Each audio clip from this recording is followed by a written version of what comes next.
સાબરકાંઠા જિલ્લાથી મહત્વના સમાચાર આવી રહ્યા છે। વંદે ભારત ટ્રેનનું ભવ્ય આગમન થયું હતું। વિકાસને નવી દિશા મળી।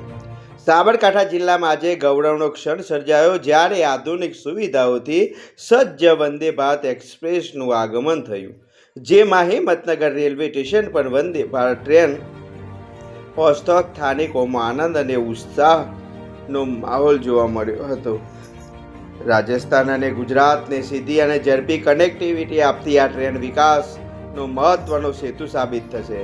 ઉદયપુરથી પ્રસ્થાન કરેલી વંદે ભારત આજે અસારવા પહોંચશે, જેના કારણે બંને રાજ્યો વચ્ચેની મુસાફરી વધુ સરળ અને સમયબદ્ધ બનશે। હિંમતનગર ખાતે યોજાયેલા કાર્યક્રમમાં સાબરકાંઠા લોકસભા સાંસદ, રાજ્યસભા સાંસદ ઉપસ્થિત રહ્યા હતા। સાથે જ જિલ્લા કલેક્ટર શ્રી, જિલ્લા પોલીસ વડા, અધિકારીઓ સહિત વહીવટી તંત્ર અધિકારીઓ પણ હાજર રહ્યા હતા। મોટી સંખ્યામાં સ્થાનિક નાગરિકો, વેપારીઓ અને યુવાનો પણ કાર્યક્રમમાં જોડાયા હતા। વંદે ભારત ટ્રેન શરૂ થતો અસારવા ઉદયપુર વચ્ચેની સમય મર્યાદામાં નોંધપાત્ર ઘટાડો થશે। પ્રવાસીઓ, વેપારીઓ અને વિદ્યાર્થીઓને હવે ઝડપી અને આરામદાયક મુસાફરીની સુવિધા મળશે। સ્થાનિકોએ આ પહેલને ઐતિહાસિક ગણાવી સરકારનો આભાર વ્યક્ત કર્યો હતો।